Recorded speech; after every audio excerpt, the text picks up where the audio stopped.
నిన్న మొన్నటి వరకు చుక్కలు చూపించినటువంటి బంగారం ఇప్పుడు పూర్తిగా రివర్స్లో పయనిస్తుందా?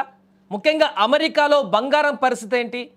భారీగా అక్కడ బంగారం తగ్గుదల అనేది రాబోయే రోజులలో పూర్తిగా ఇప్పుడున్నటువంటి ధరకి సగానికి చేరుకునేటువంటి ఒక సంకేతాన్ని చూపిస్తుందా? ఇప్పుడు ఇదే ప్రశ్నలు ఉత్పన్నమవుతున్నాయి.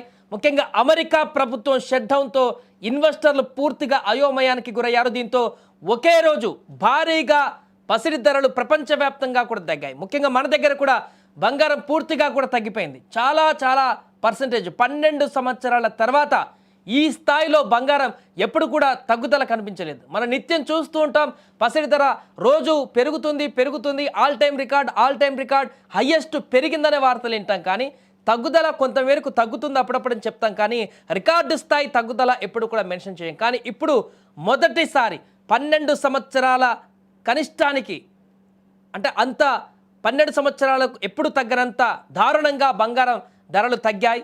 6.3% బంగారం ధరలు దిగి రావడం దేనికి సంకేతం అనేది కూడా ఇప్పుడు ప్రశ్నగా మారింది. ముఖ్యంగా అమెరికాలో నెలకొన్నటువంటి పరిస్థితుల కారణంగానే ఇప్పుడు వరుసగా గత కొద్ది రోజుల నుంచి 1,30,000కు పైగా పలుకుతూ వచ్చినటువంటి బంగారం అంతా కూడా రెడీమేడ్గా పెరిగిపోతుంది, మరలా తగ్గుతుందని చాలామంది వాదనలు వినిపించారు. దానికి తగ్గట్టుగానే ఇప్పుడు అక్కడ కొన్ని సంకేతాలు కూడా కనిపిస్తున్నట్టుగా తెలుస్తుంది. భారత్లో ప్రస్తుతం పసిడి కొనుగోళ్ల సీజన్ ముగిసింది నిన్నటితోటి. సో అదేవిధంగా అమెరికా చైనా మధ్య ఉన్నటువంటి సానుకూల వాణిజ్య చర్చలు కూడా కొంత బంగారానికి తగ్గడానికి గల కారణాలుగా కనిపిస్తున్నాయి. అండ్ ఇతర కరెన్సీతో పోల్చుకుంటే డాలర్ ఇప్పుడు బలపడింది. అండ్ అమెరికా సుంకాలు పెంచడం ద్వారానో లేకుంటే ఇతర కరెన్సీలతో పోటీ పడుతూ మరింతగా డాలర్ విలువను పెంచుకునేటువంటి ప్రయత్నం ఏదైనా కానీ వాట్ ఎవర్ ఇట్, అక్కడ డాలర్ విపరీతంగా పెరిగినటువంటి నేపథ్యంలో దాని యొక్క విలువను ఇన్వెస్టర్లు ఎవరైతే ఉన్నారో బంగారం మీద ఇన్వెస్ట్ చేయడానికి వెంటనే వారి యొక్క ఇన్వెస్ట్మెంట్ ఐడియాలని తగ్గించుకుంటున్నారు.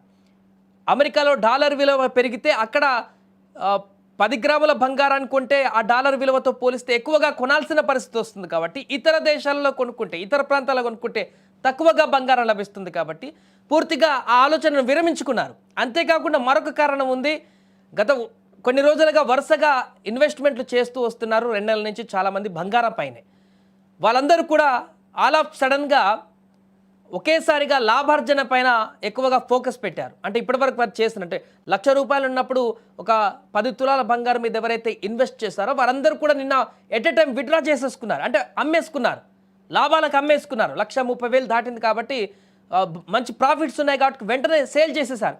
ఇలా ఒక్కరు కాదు, చాలామంది ఎట్ ఏ టైం అందరూ కూడా వారు తీసుకున్నటువంటి ఇన్వెస్ట్మెంట్స్ అన్నింటినీ కూడా సేల్ చేసేయడంతో ఒక్కసారిగా బంగారం కూడా పూర్తిగా ధరలు తగ్గినటువంటి పరిస్థితి అయితే కనిపిస్తుంది. అంతేకాకుండా ప్రస్తుతం అమెరికాలో పరిస్థితి కూడా భిన్నంగా కనిపిస్తుంది. అక్కడ ట్రంప్కు వ్యతిరేకమైనటువంటి ఆందోళనలు కొనసాగుతున్నాయి.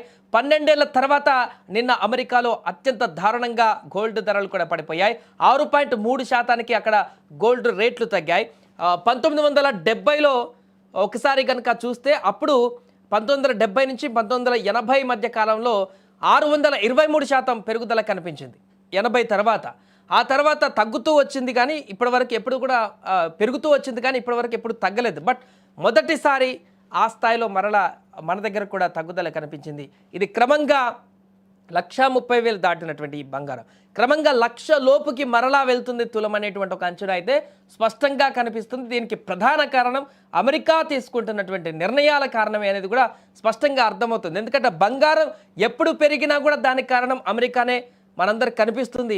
ఇప్పుడు తగ్గుదలకు కూడా అమెరికానే కారణంగా మారబోతుంది. అక్కడ నెలకొంటున్నటువంటి అస్థిరతలు, ట్రంప్కు వ్యతిరేకంగా నెలకొంటున్నటువంటి అక్కడ నిరసనలు, అదేవిధంగా ఈ మధ్యలో జరిగినటువంటి నో కింగ్స్ నిరసనలే కానీ ఇప్పుడు ట్రంప్ కూడా మిగతా దేశాలపైన సుంకాలు విధిస్తూ డాలర్ని తనకు తరగా మరింత బలపరచడానికి చేస్తున్నటువంటి ఈ యొక్క పరిణామాలన్నీ కూడా, అంటే ఇది శాశ్వతంగా నిలదొక్కునేటువంటి పరిణామాలు కావు, తాత్కాలికంగా దాని విలువను పెంచుకునేటువంటి ప్రయత్నాలే. కాబట్టి ప్రస్తుతానికి పెరిగినా కూడా అది స్టేబుల్గా ఉండేటువంటి పరిస్థితి కాదనేది కూడా అందరికి అర్థమైపోతుంది. కాబట్టి ఇప్పుడు ఈ యొక్క మార్కెట్లో అనిశ్చితి ఏర్పడినట్టుగా తెలుస్తుంది. ఇప్పుడు ఇంతటితోని ఇది ఆగదు, రాబోయే రోజుల్లో మరింతగా కూడా పసిడి దిగుమతి మరింతగా తగ్గేటువంటి అవకాశం ఉన్నట్టుగా చెప్తున్నారు.